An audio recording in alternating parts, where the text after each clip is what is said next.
गोंदनी रियासत हरियाणा के कस्बा गोबंदपुरा के अछूत रंबू के यहाँ पैदा हुई।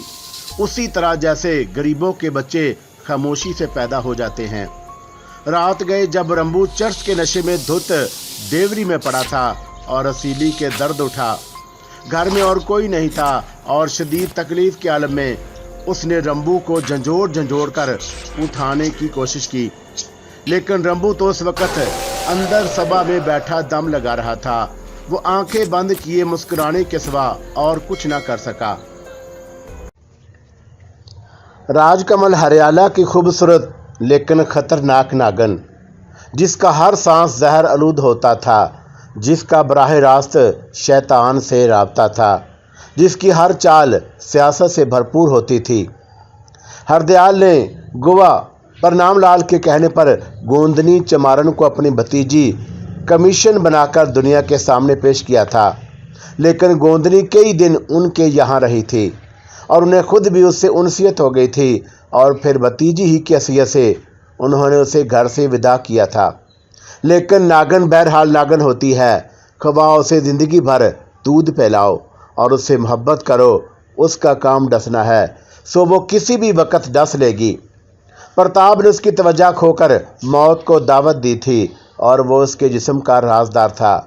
अगर वो पूरी ज़िंदगी के लिए गोंदनी की गुलामी कबूल कर लेता, सिर्फ उसके आगे पीछे दुम हिलाना अपनी ज़िंदगी का नस्बुल ऐन समझता, तो शायद ज़्यादा फ़ायदे में रहता। लेकिन मंत्री बनने के बाद उसने सोचा कि गोंदनी उसकी ज़र खरीद है और वह उसकी मोहब्बत में इस कदर गिरफ्तार है कि अब हरियाणा पर सिर्फ प्रताप दयाल का सिक्का है। और फिर उसने अपनी प्रेमिका की तरफ से ज़्यादा तवज्जो ना पाई तो वो नाराज़ हो गया। उसने बेरुखी का इंतकाम लेने के लिए दूसरी औरतों से पींगे बढ़ाईं और यही उसकी भूल थी। उसने अपनी गलत कीमत मुतय्यन की थी। वो इस कदर कीमती नहीं था कि उसे नाराज़ होने का हक भी मिल जाता। चुनाचा वो गोंदनी के दिल से उतर गया और उसके बाद उसकी मौत पर जे तिलक ने मोहर लगा दी। राजकमल जे तिलक से दिल हार बैठी थी और उस तरोताज़ा कवि हिकल जवान के सामने प्रताप दयाल तो एक मरियल बकरी की हैसियत रखता था, तो अब गोंदनी प्रताप का वजूद कैसे बर्दाश्त कर सकती थी। और फिर वो तो एक तीर से कई शिकार खेलने की महारत रखती थी। चुनाचा जे तिलक की हमदर्दियाँ भी उसे हासिल हो गईं, परनाम लाल से भी जान छूट गई और महामंत्री प्रताप दयाल जो ऐरी गैरी लड़कियों को हरियाणा की रानी बनाने के दावे कर रहे थे, कुत्ते की मौत मारे गए। राजकमल अगर चाहती तो प्रताप दयाल के घराने को बख्श सकती थी, लेकिन वो जानती थी कि प्रताप दयाल का बाप हरदयाल उसकी हकीकत से वाकिफ है और वो बेटे की मौत की ताब नहीं ला सकता। गो उसकी आवाज़ ज़्यादा जानदार ना होती, लेकिन बहरहाल वो कुछ लोगों को अपनी बिपता सुनाते हुए उस बात का भी इंकशाफ कर सकता था कि प्रनाम लाल ने एक गंदी नाली की ईंट उठाकर उसे महल की जीनत बना लिया था। चुनाचा हरदयाल का घराना एक नेकी के एवज नजर आतिश हो गया और अब नागन सुकून के गहरे गहरे सांस ले रही थी। शैतान की शागिर्द बल्कि उस्ताद अब खेंची में लेटी हुई आराम कर रही थी और उसके दिमाग के दरवाजे सोच के लिए खुले हुए थे। प्रनाम लाल बूढ़ा और घिनौना सांप जो उसके कोमल बदन से लिपटता था तो उसे घिन आती थी, और कहाँ उसका रस भरा बदन छलकता हुआ और जहाँ उंगली रखो रस उबल पड़े, और कहाँ प्रनाम लाल जैसा बूढ़ा खोसट और जिसके बदन पर झुर्रियों के अलावा कुछ न था, जिसकी रूह तक में झुर्रियाँ पड़ गई थी। लेकिन रियासत हरियाणा की कीमत पर बदन का सौदा महंगा न था। राजकमल ने अपने बदन की मांग मट्टी में मिला दी और उसकी पूरी कीमत वसूल करना चाहती थी। रसीली जैसी आतिश बदन औरत की कोख से जन्म लेने वाली लड़की भी माँ की सारी खसूसियात रखती थी। उसका जिस्म भी ऐसे बाजू तलब करता था जो हड्डियों को तोड़कर गोश्त में प्यूसत हो जाने की कुव्वत रखते हों। कड़ियल जवान उसकी भी आरज़ू थे, लेकिन वो हुस्न की दौलत को बेहकीकत नहीं करना चाहती थी। वो जानती थी कि वो लाखों की तलब बन सकती है। इब्तदा ही से वो हर उसकी ख्वाहिशमंद थी कि लोग उसे देखकर सुलगें, आहें भरें और उसके फ़राक में जान दे दें। हर एक की आरज़ू थी वो और वह सब की तड़प का तमाशा देखती रही और तवील अरसे तक उस पर अमल करती रही। लेकिन फिर परनाम लाल ने उसके जिस्म की पूरी पूरी कीमत चुका दी और उसने हुस्न को दो आदशा करने के लिए यह सौदा मंजूर कर लिया। अब वो हरियाला की मुतअल्लिक इनान मलका थी। एक आलम उसके ज़ैर नगीन था और इंसान को जब उसकी हैसियत से ज़्यादा मिल जाए तो उसकी सोच के धारे बदल जाते हैं। गोंदनी की सोच भी बदल गई थी। उसकी वहशत ने नए अंदाज इख्तियार कर लिए और वो अब भी परस्तश की ख्वाहिशमंद थी, लेकिन अब वो परस्तश कराने के इख्तियारात रखती थी। उसने कोई मुकाबल नहीं रहने दिया था। पर नाम लाल से उसे कोई मोहब्बत नहीं थी। वो बूढ़े गिद्ध से भी नफरत करती थी, लेकिन उसकी दूसरी रानियों को उसने काफ़ी कोशिश के बाद ख़त्म कर दिया। उसका मतलब ये नहीं था कि वो उनसे रकाबत रखती थी, बल्कि वो किसी को अपने इक़्तिदार का हम पल्ला नहीं देखना पसंद करती थी। और यही सूरत प्रताप दयाल की थी। प्रताप दयाल ने टूट कर उससे मोहब्बत की थी और वो तो उसके इश्क में नीम पागल हो गया था। राज कंवल को भी ये भूला भोला नौजवान पसंद आया था, लेकिन उसका जमाल कि राज कंवल की बजाय किसी और की माला जपने राज कंवल ने उस पर कम मेहरबानी की थी और उसने उसे अपना जिस्म सौंप दिया। प्रताप दयाल को चाहिए था कि उस एक रात के एवज अपना पूरा जीवन त्याग देता और उसे तो उस रात के बाद खुदकशी कर लेनी चाहिए थी। उसके बाद और क्या आरज़ू हो सकती थी। लेकिन उस दीवाने ने तो राज कंवल के हुस्न की तौहीन की थी और नतीजे में ज़िंदगी खो बैठा। ना सिर्फ अपनी बल्कि अपने पूरे ख़ानदान का दुश्मन बन गया, पापी कहीं का। बहरहाल आजकल उसके मन में जे तिलक समाया हुआ था। जे तिलक मर्दाना हुस्न का शाहकार, द्वारका का राजकुमार, और वह हर तरह गोंदनी की मोहब्बत का मरकज़ था। हर सूरत में उस काबिल था कि उसे चाहा जाए और वह प्रताप की तरह मजहूल नहीं था। रानी राज कंवल का दस्ते नगर और आंसू चंद की मौत के बाद वही द्वारका का राजा होता। गोया वो हर लिहाज से मुकम्मल था। पर नामलाल के साथ उल्टी सीधी रातें गुजरती रहीं। बहरहाल औरत की अना को किसी हद तक सुकून ज़रूर मिल जाता था। प्रताप भी मारा गया था और रानी राज कंवल जवान थी।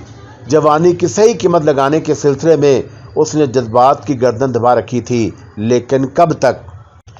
बिल आखिर एक दिन बेचैन होकर उसने रूपा से हाले दिल कहा, रूपा, और वो रेशमी बिस्तर पर मचलते हुए बोली। रानी राज। रूपा प्यार से उस पर झुकते हुए बोली, जा, मैं तुझसे नहीं बोलती।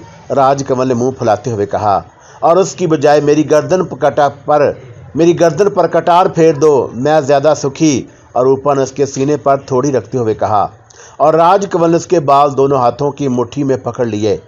बातें बनाना तो तुझे कोई तुझसे सीखे। और रूपा के बालों को छींकती हुई बोली, मेरी रानी, कोई आज्ञा तो दो, रूपा जान वार देगी। अब मैं तेरी हर बात की तुझे आज्ञा देती हूँ। क्यों? और मुझे समझाओ मेरी रानी। हाँ हाँ, हर बात तुझे समझाऊँ, जैसे तो खुद नहीं जानती। क्या मैं पूरा जीवन ऐसे ही बिता दूंगी? क्या मैं इसीलिए पैदा हुई थी कि जवानी बुढ़ापे के आगोश में डाल दो और फिर विवाह करो और बूढ़ी हो जाऊं? भगवान ना करे। और रूपा ने उसके होंठों पर हाथ रख दिया। भगवान तो कर चुका है रूपा, अब और क्या करेगा? राज कंवल ने उदासी से कहा। आज आप कैसी बातें कर रही हैं रानी जी, मैं परेशान हो जाऊंगी। एक तू ही तो है मेरी राजदार सखी रूपा, वरना संसार में मैं किस कदर तन्हा हूँ। ओहो, मैं समझी, राजकुमार जे तिलक की याद सता रही है, रूपा ने मुस्कुराते हुए कहा। जे तिलक, और शायद हम उसे मुतासर करने में कामयाब नहीं हुए। नामुमकिन है रानी जी, और मैंने भैया की शक्ल देखी थी। मेरी निगाहें धोखा नहीं खा सकती, लेकिन द्वारका का मामूली सा राजकुमार, हरियाला की महारानी और आसमानी हुस्न की मलका के सामने दोबारा आने की जुर्रत कैसे कर सकता है? अगर उसे भी हमसे लगाव होता रूपा तो, और वह हमसे दोबारा मिलने की कोशिश ज़रूर करता। हिम्मत ना कर सका होगा महारानी, और फिर उसे ये हिम्मत कौन दिलाएगा? तुम्हारी दासी। हमें तुमसे यही गिला है, और तूने अब तक हमारे मन का भेद नहीं पाया, हालांकि तू हमारी सच्ची सखी है। दासी क्षमा चाहती है और उसके साथ ही आज्ञा भी चाहती है। रूपा ने कहा, कहाँ जा रही है? द्वारका।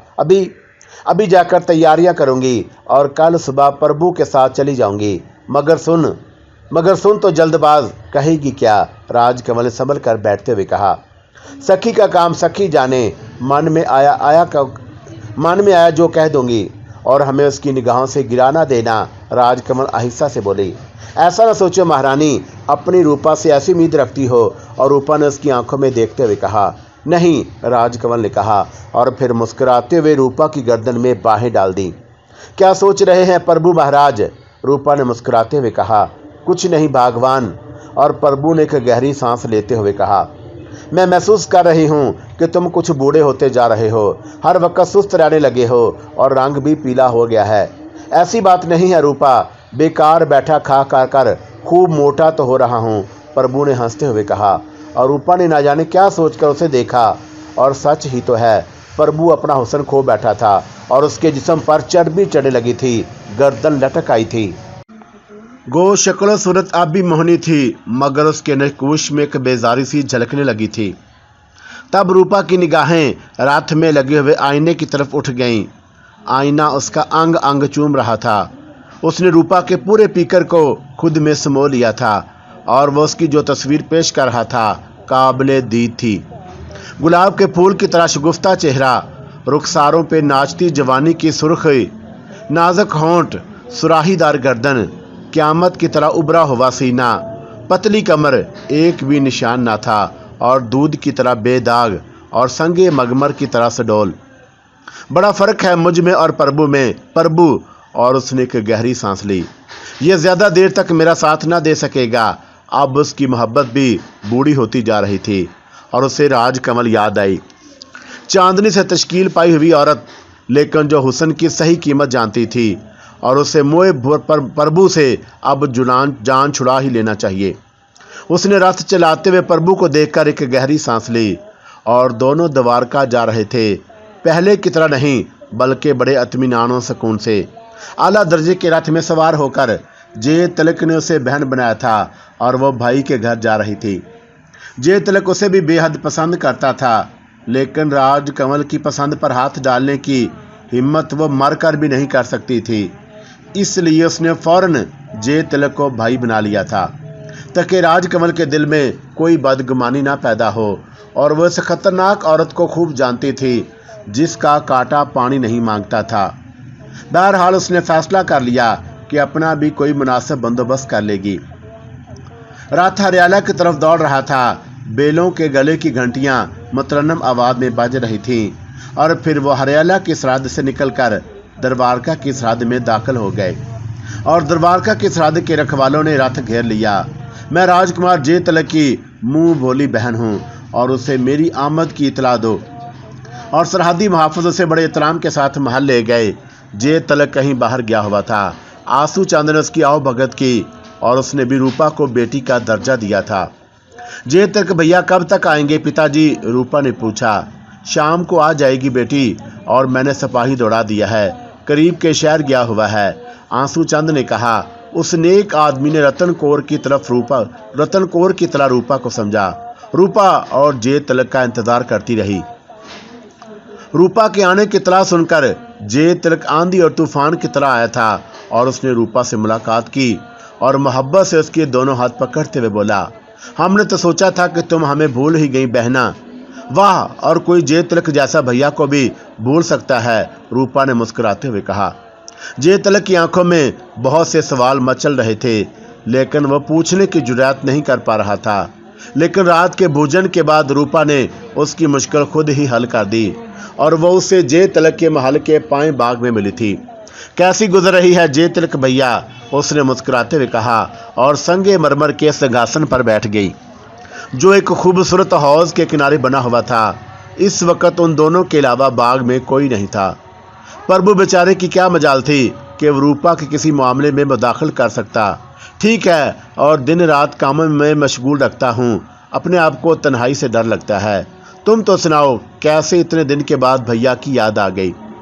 भैया को भूली कब थी, और बहन तो मजबूर थी, लेकिन कभी भैया ने भी खबर नहीं ली, हिम्मत नहीं पड़ी थी, जे तिलक ने कहा। क्यों, क्या हरियाला वालों से डरते हो? हरियाला वालों से नहीं, बस रानी राजकमल से डर लगता है। अरे क्यों? रूपा ने हैरत से कहा। रानी जी बड़े दिल गुर्दे की मालिक हैं और उन्होंने इंसाफ पर अपना सुहाग वार दिया। मेरे मन में उनकी बड़ी इज्जत है, लेकिन उसके बावजूद मैं खुद को उनके सुहाग के काबिल नहीं समझता हूँ। गोपरनाम लाल ने भी मेरी बहन के साथ बुरा सलूक किया था। तुम्हें नहीं मालूम भैया, रानी राजकमल भी बड़ी दुखियारी है। तुमने उसे देखा है, क्या वो सुंदर नहीं है? आकाश की अप्सराओं से ज़्यादा क्या वो जवान नहीं है? तारों भरी रात की तरह। और जे तिलक बेखुदी से बोला, और क्या वो इस लायक थी कि बूढ़े परनाम लाल की हवस की भींट चढ़ जाए? हरगिज़ नहीं, उसे तो किसी शाख पर उगना चाहिए था। वो मजबूर थी और परनाम लाल ने उसे ज़बरदस्ती अपनाया था। वो बेसहारा थी और उसके चचा ने उसकी परवरिश की और फिर इक़्तिदार हासिल करने के लिए उसे परनाम लाल के हवाले कर दिया। और वो बेचारी अरमान भरी तो सदा की दुखियारी थी और अब वो जवानी में विधवा हो गई। जे तिलक सर झुकाए बैठा रहा और रूपा गौर से उसके चेहरे का जायज़ा ले रही थी और फिर उसने दर्दनाक लहजे में कहा, अक्सर तन्हाइयों में वो खुद से बातें करती है। वो हरियाला की रानी है जे तिलक भैया, लेकिन उसके साथ वो एक औरत भी है और वो औरत जिसे जीवन भर प्यार नहीं मिला। काश कि मैं उसके लिए कुछ कर सकता। जे तिलक ने लरजती हुई आवाज़ में कहा, तुम तो उससे दोबारा मिलने भी नहीं आए भैया, रूपा ने शिकायत की। और क्या वो मुझसे मिलना पसंद करेगी? जे तिलक चौंक कर बोला, कई बार पूछ चुकी है महारानी कि जे तिलक भी कोई खबर नहीं, ना जाने वो कैसे हैं। और जे तिलक बेअख्तियार हो गया और बेसाख्ता बोल पड़ा, और मैं तो खुद उसके लिए दिन रात बेअक्ल हूँ। मेरी आंखें तो हर वक्त उनकी मोहनी सूरत तकती रहती हैं और मैंने तो जिस दिन से उन्हें देखा है मेरा सुकून छिन गया है और मैं सख्त परेशान हूँ। मेरे मन को शांति नहीं मिलती और लाख खुद को समझाता हूँ मगर। और रूपा ने चेहरे पर हैरत का सार पैदा कर लिए और फिर उसने जे तिलक का हाथ पकड़ते हुए कहा, इसका मतलब है कि मन से तुमने मुझे अपनी बहन नहीं समझा है भैया? नहीं, ये तो मेरा मन जानता है। तब फिर तुमने मुझसे मन की बात क्यों नहीं कही? बताओ कि तुमने मुझे अपना भेद क्यों नहीं बताया? मैं तुझे क्या बताता, क्या कहता मैं तुझसे, और तू मुझे कहाँ मिलती? जब मन चाहे आदमी भेज कर बुला लो। ओ हाँ, ये मेरी गलती है। और क्या तुम उसे पसंद करते हो भैया? साफ साफ बताओ। हाँ, मैं शर्मिंदा हूँ और मैं उससे मन हार गया हूँ। बहुत बड़ा भेद अचानक खुल गया है भैया। मैं सोच भी नहीं सकती थी कि महारानी की उदासी का ये कारण भी हो सकता है। महारानी की उदासी? मेरी बात मान लो भैया, मेरी बात मान लो। मेरी आंखें धोखा नहीं खा सकती और मैंने उसी दिन से महारानी को खोया देखा है और जिस रोज़ से वो तुमसे मिलकर गई है।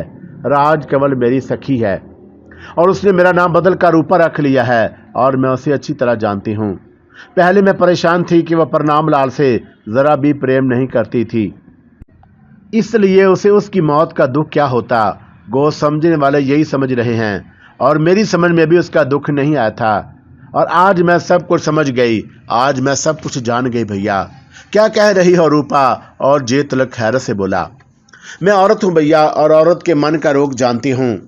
कभी कभी सोचती थी कि रानी जी की ये कैसी हालत है। ऐसी हालत तो प्रेम में हो जाती है, मगर वो रानी है और मैं उनकी मामूली सी दासी। गो रानी राजकमल बहुत दयालु हैं, वो भी मुझे बहन समान जानती हैं, लेकिन मैं उनसे ये बात पूछने की हिम्मत नहीं कर सकती थी। मैं नहीं जान सकती थी कि उनके मन को किसका रोग है, पर तुमने मेरी ये मुश्किल हल कर दी। मगर क्या ज़रूरी है कि वह मुझसे प्रेम करती हों? जे तिलक की भी खबर मिली रूपा? और रूपा ने मुस्कुराते हुए कहा, क्या मतलब? मतलब ये कि जे तिलक उन्हें हमेशा याद रहते हैं। रूपा मेरी बहन, अगर ये सच है तो मैं तेरा मुंह मोतियों से भर दूंगा। अब मैं तुझसे क्या छुपाऊंगा रूपा? और मैं उसी दिन से सख्त परेशान हूँ। दिल ही नहीं लगता, कहीं भी चला जाऊं और उसकी मोहनी सूरत निगाहों में रहती है। पिताजी और माताजी भी कई बार मेरी परेशानी के बारे में पूछ चुके हैं। मेरे लिए कुछ करो रूपा, मेरे लिए कुछ करो। अपने भैया के लिए कुछ ना करूँगी तो किसके लिए करूँगी? लेकिन एक शर्त है भैया। क्या शर्त है? जल्दी बता। जो कुछ मैं कहूँ वही करना पड़ेगा। मैं तैयार हूँ, तन मन से तैयार हूँ। ठीक है, तब किसी रात हरियाला आ जाओ। हैं? वो किस तरह? राजकुमार बनकर नहीं, प्रेमी बनकर। रूपा ने आंखें मटकाते हुए कहा। मैं कुछ नहीं समझा रूपा, जे तिलक ने बेबसी से कहा। हाय राम, प्रेम ने तो मेरे भैया की बुद्धि ही खो दी है। मेरे कहने का मतलब ये है कि भैया के खामोशी से हरियाला आ जाओ। एक आम आदमी के रूप में और उसी रास्ते से जिससे पहले हरियाला में दाखिल हुए थे। फिर ये मेरी जिम्मेदारी है कि मैं रानी राजकमल से तुम्हारी मुलाकात करा दूंगी। सच रूपा? और जय तिलक खुश होकर बोला, बिल्कुल सच। और जय तिलक ने बेअख्तियार उसे सीने से लगा लिया और उसके जवान और चौड़े सीने से लगकर रूपा एक लम्हे के लिए खो गई और उसका बदन टूटने लगा। हाय कैसा कड़ियल जवान है। और प्रभु को तो अब बिन बांस ले लेना चाहिए। तू मेरी सच्ची बहन है रूपा, मैं तेरा शुक्रगुजार हूँ। लेकिन रूपा मैं कहाँ हूँ? अपनी रूपा के पास, और तुम्हारा मित्र मेरा घर जानता है। तो महारानी से क्या कहेगी? लो और लो। मैं तो कुछ भी ना कहूँगी, हवा भी ना लगने दूंगी, और बस अचानक तुम दोनों का सामना करा दूंगी और उसके बाद की घटनाओं से तुम खुद निपट लेना। मगर मैं उसे क्या कहूँगा? जय तिलक ने हाथ मलते हुए कहा, और इसे भी लो, और ये भी मैं ही बताऊँ, और मैं कोई मर्द हूँ? ये तो मर्द ही जानते हैं कि उन्हें अपनी प्रेमिकाओं से कैसी गुफ्तगू करनी चाहिए। रूपा ने हंसते हुए कहा, वो तो ठीक है रूपा, लेकिन मुझे ये कैसे मालूम होगा कि राजकमल भी मुझसे प्रेम करती है? मेरा मतलब है कि अगर उसने मेरी बात का बुरा मनाया तो? भैया तुम भी निरे बुद्धू हो, कोई जाते ही उससे प्रेम झाड़ना शुरू करोगे। हालात देखना, अंदाजा करना, और फिर अब तुम्हें तो एक एक बात बतानी पड़ रही है। बस इससे ज़्यादा कुछ नहीं बोलूँगी। हाँ, ये मेरा जिम्मा है कि काम नहीं बिगड़ेगा। अगर बात बिगड़ी तो मैं संभाल लूँगी। हाँ ये ठीक है, तो फिर मैं कब आऊँ? जब मन चाहे तो अभी चले जाओ। मन तो यही चाह रहा है, मगर खैर अभी तो तुम यहाँ हो और मैं बस तुमसे मिलने चली आई थी भैया। कल चली जाऊँगी और फिर तुम ऐसा करना कि मंगल की रात को पहुँच जाना। कैसा रहेगा? बिल्कुल ठीक, मैं पहुँच जाऊँगा, जय तिलक ने कहा। अच्छा मुझे आज्ञा दो, रूपा ने कहा, और जय तिलक ने उसकी पेशानी को बोसा दिया। रूपा वापस अपनी क्यामगाह की तरफ चल पड़ी और वो दिल ही दिल में हंस रही थी। जय तिलक महाराज, काम तो पहले ही बना हुआ है, क्यों इतने बदहवास हो रहे हो? लेकिन तुम जिसे इतना भोला और अल्लड़ समझ रहे हो वो ना जाने क्या है। चिंता मत करो, अभी तो तुम्हारे अच्छे दिन हैं और अभी तो तुम रानी राजकमल के चहेते हो। हाँ ये दूसरी बात है कि किसी भी समय तुम भी उसकी निगाहों से उतर जाओ और तुम्हारा हशर भी प्रताप दयाल से मुख्तलिफ ना हो। और फिर यह ठीक भी है, एक मर्द जी का जंजाल बन जाता है। पहले तो प्रेम दीवाना होता है, खूब दिल की गर्मी निकालता है और उसके बाद भोंदू बनकर रह जाता है, जैसे अपना प्रभु। सोचती हुई वो अपनी कामगाह में दाखिल हुई और प्रभु को वह सोता छोड़ गई थी। लेकिन इस वक्त प्रभु बिस्तर पर मौजूद नहीं था। वो उस खिड़की के पास खड़ा था जो पाएं बाग में खुलती थी। जा कैसे गए प्रभु? और वह बिस्तर में घुसते हुए बोली। लेकिन प्रभु ने कोई जवाब न दिया। प्रभु और रूपा ने उसे आवाज़ दी और प्रभु पलट पड़ा, लेकिन उसकी आंखें सुर्ख थी और चेहरे पर अजीब से तासरा थे। तुम्हें क्या हो गया है प्रभु? वो हैरत से बोली। मुझे सिर्फ एक बात पर हैरत है रूपा, वो चीखते हुए लहजे में बोला। कौन सी बात?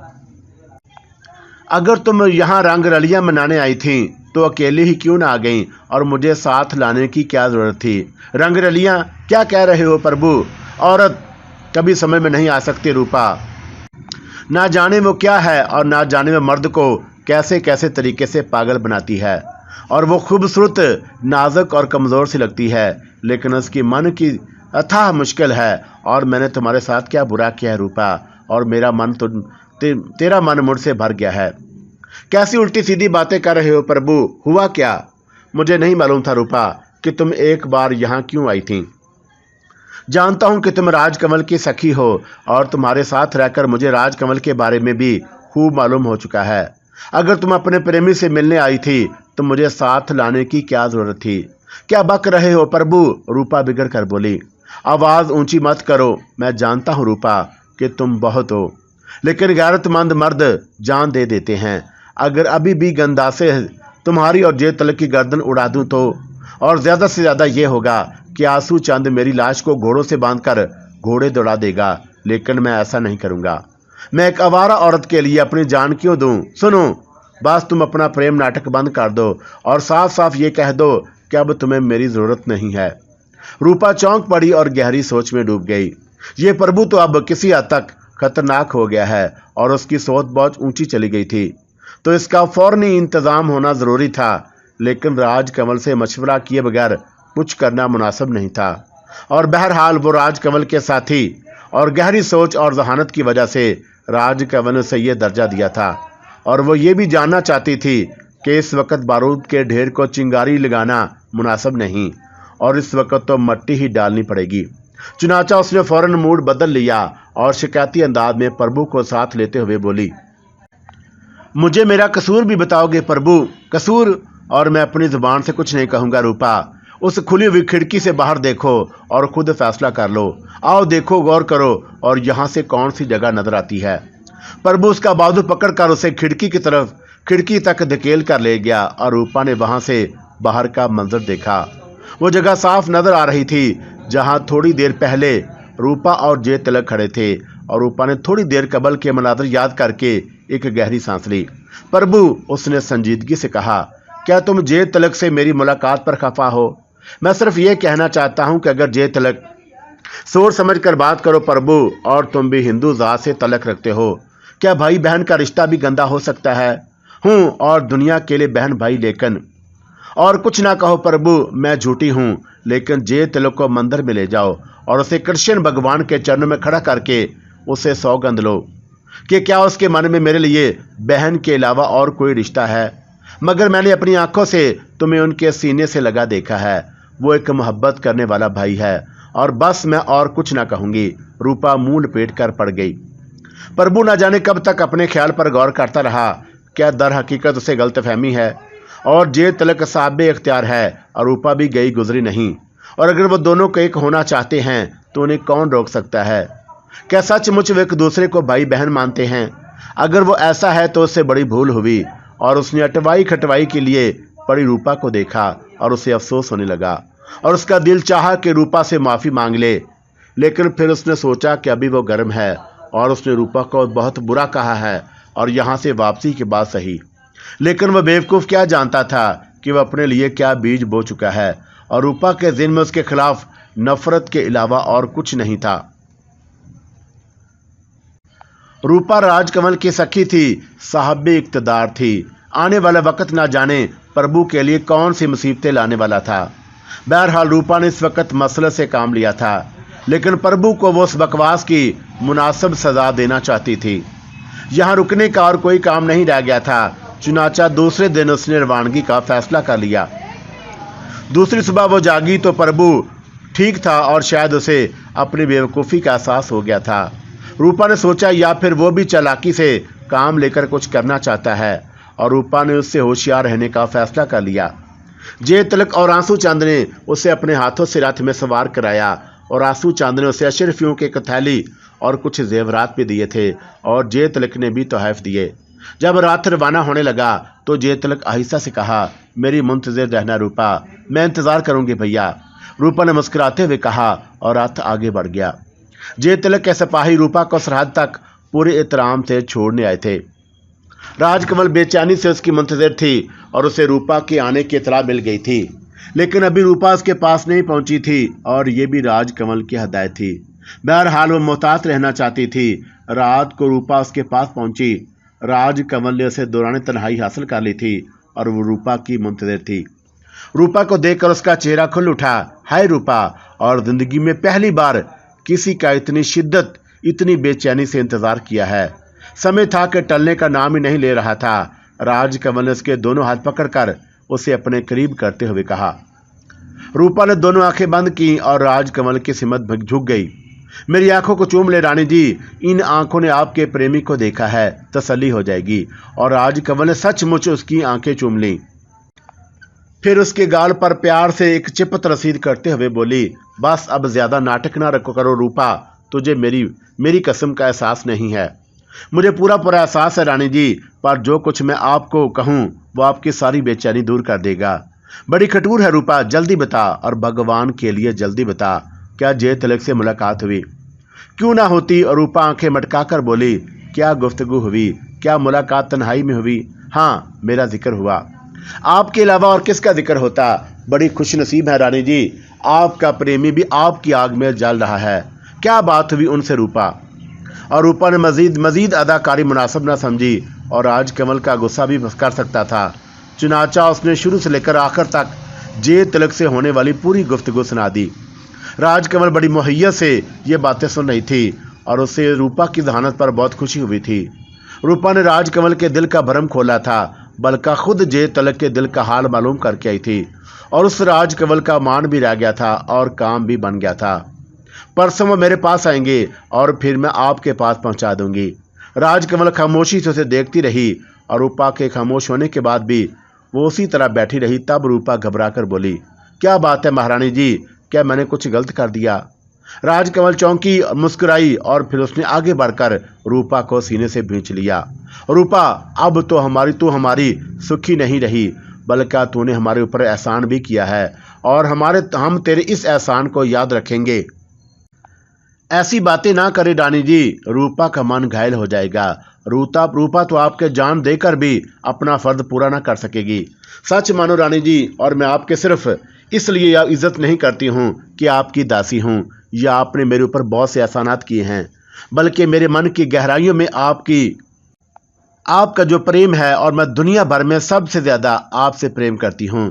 आपको खुश देखकर मेरे मन को शांति मिलती है।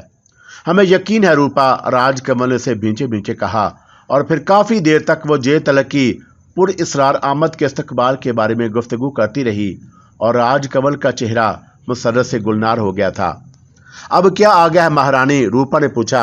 और रूपा, अब तो हमें तेरे प्रभु पर गुस्सा आने लगा है, राजकमल ने कहा। क्यों? रूपा चौंक कर बोली। बस हमारा मन चाहता है कि तू हमारे पास ही सोया कर, मगर प्रभु उसकी वजह से तुझे जाना पड़ता है। इस खुशी के समय महारानी, मैं आपसे कोई ऐसी बात कहना चाहती हूँ जिससे आपके मन को दुख होता, पर आपने प्रभु का नाम ले लिया है तो मैं बाज नहीं रह सकती, रूपा ने संजीदगी से कहा। और राजकमल चौंक पड़ी। अरे क्या बात है? कोई खास बात ही मालूम होती है, तू तो बड़ी संजीदा हो गई। हाँ, बात तो खास ही है महारानी, पर बता तो सही, पहेलियाँ क्यों भिजवा रही है? ये प्रभु हाथ से निकल रहा है, क्या मतलब? नीच दात है, मखमल रास नहीं आ रही, दिमाग ऊंचे हो गए हैं और खुद को मर्दों की सी एक भी शान न पैदा कर सका और दूसरों को देखकर जलता रहता है। बात मेरी हद तक होती तो कोई बात नहीं थी, लेकिन रानी दीदी, और मैं तुम्हारे लिए कोई ऐसी बात नहीं सुन सकती। खुलकर बता रूपा। और राजकमल भी संजीदा हो गई। बस खुलकर ये बता रही हूँ कि प्रभु का कुछ इंतज़ाम ज़रूरी है। उसने द्वारका में मुझे और जे तलक को यकजा देखा और फिर उसने जो गुफ्तगू की वो बहुत ख़राब थी। क्या गुफ्तगू थी? राजकमल ने संजीदगी से पूछा। और रूपा ने अपनी और प्रभु की गुफ्तगू सुना दी और उसने कुछ नमक मिर्च भी लगा दी थी। बिल आखिर गोंदनी की सखी थी। राजकमल का चेहरा सपाट था और उस पर कोई खास तासर नहीं हुआ था। रूपा की कहानी सुनकर वो चंद शायद खामोश रही, फिर बोली, तेरा कहना ठीक है रूपा, वो रघोरी हमारे कुछ इरादों से भी वाकिफ है। हाँ महारानी, और फिर नीच जात है, उसे कोई तकलीफ पहुंचे तो तुझे दुख तो ना होगा। और मैं तो अब उस पापी की सूरत से नफरत कर रहा हूँ और मेरा प्रेमी था, मेरे लिए कुछ कह लेता, लेकिन चिंता मत करो रूपा, वो क्या हैसियत रखता है और उसका इंतज़ाम हो जाएगा, राजकमल ने कहा। और रूपा उसकी शक्ल देखने लगी और फिर राजकमल मुस्कुराई तो वो खुद भी मुस्कुरा दी। जे तिलक के हाथ पांव फूले हुए थे। वो खट्टन रास्तों का सफ़र कर रहा था, लेकिन उसकी बदहवासी रास्ते की सोबत की वजह से नहीं थी। मोहब्बत करने वाले तो तमाम परेशानियों का पहले ही अंदाज़ा कर लेते हैं। इश्क के मैदान में कदम रखने से पहले नली बैठने मजबूत करने होते हैं। खाला जी का घर नहीं है। जे तिलक की बदहवासी की वजह राजकमल से अचानक मुलाकात होने की सबील निकल आना थी और फिर रूपा ने उसे जो कुछ सुनाया था, उसने जे तिलक को नई जिंदगी दी थी। गियूर राजकुमार अपनी बहन की मौत से बहुत दिल बर्दाश्ता हुआ था और उसके दिल में तूफान उठा था। उसने बाप से इजाज़त मांगी थी कि प्रणाम लाल से बदला लेने दिया जाए, लेकिन आंसू चंद जहां दीदा था और वह जानता था कि प्रणाम लाल की कुव्वत बहुत है, द्वारका हरियाला की फ़ौजों से मुकाबला न कर सकेगा। जोश के आलम में फ़ौजों को कटाना मुनासिब नहीं और उसने बेमुश्किल तमाम जे तिलक को रोका था। आंसू चंद उसे ना रोकता तो जे तिलक को जोश जवानी में हरियाला पर चढ़ दौड़ता, अंजाम कुछ भी होता। लेकिन उसके दिल में हरियाला की तरफ से शदीद नफरत थी। हरियाला के एक एक फर्द से वो नफरत करता था। रूपा एक खूबसूरत लड़की थी, लेकिन उसका तलक हरियाला से है और ये मालूम करके जे तिलक भड़क उठा था। लेकिन फिर उसे मालूम हुआ कि वह उसकी बहन की सखी थी। तो उसके दिल में उसकी हमदर्दी जागी और उसने उसे बहन बना लिया। और फिर उसके ज़रिए वो काम हुआ जिससे जे तिलक को ज़हनी सुकून मिल गया और उसने अपनी बहन के कातिल से बदला ले लिया था। और हाँ, उसकी मुलाकात राजकमल से हुई। उस हसीन लड़की को देखकर जे तिलक हवास खो बैठा, वो अचंभे में पड़ गया था। और फिर ये सोचकर उसका दिल डूबने लगा कि उसने उस अरमान भरी का सुहाग उजाड़ दिया है और अब वो विधवा है और यकीनन वो उससे नफरत करती होगी। लेकिन यहाँ भी रूपा ने उसे संभाला था और जब उसने बताया कि राजकमल तो प्रणाम लाल गिद्ध के पंजे में फंसी हुई चिड़िया थी और उससे आज़ाद होकर वो खुश है, तो उसे भी खुशी हुई। राजकमल उसके दिल में चमकी थी और फिर निगाहों से उजल हो गई थी, लेकिन उसकी मोहनी सूरत जे तिलक के दिल पर नक्श हो गई थी। और उस दिन से आज तक वो तड़प रहा था और दिन के हंगामों में दूसरों के सामने वो खुद को संभाले रहता, लेकिन रात आहों की रात होती और बिस्तर उसकी बेचैनियों का राज़दार होता। प्रेम भी किया था तो किससे? कोई काबिल हसूल शय नहीं थी और उसकी राजधानी द्वारका से बड़ी थी। वो वहाँ की मतलकन इनान मलका थी और फिर वो विधवा थी। उसके असूल का कोई जरिया न था और अपनी हसरत नसीबी पर वो बहुत कड़ता था। मायूसी यहाँ तक पहुँच गई थी कि अब वो सिर्फ एक निगाह देखने के लिए तरस रहा था। नाकाबिल हसूल शय नजर ही आ जाए तो दिल की प्यास किसी हद तक बुझ जाए। और फिर शायद उसकी आहों का असर ही था कि अचानक ना सिर्फ राजकमल से मुलाकात की सबील निकल आई थी, बल्कि रूपा ने एक ऐसी बात कही कि जे तिलक का मन डोल गया। क्या रूपा ने ठीक ही कहा है? क्या दूसरी तरफ भी आग शोलों की तरह गर्मी पहुंची है? और अगर ये दुरुस्त है तो दुनिया की हर रीत तोड़ दी जाएगी और हर रस्म ठुकरा दी जाएगी और राजकमल को अपना लेने के लिए पूरी दुनिया से मुखालफत मोल ले ली जाएगी। राजकमल, राजकमल, और उसका दिल यही गर्दान कर रहा था।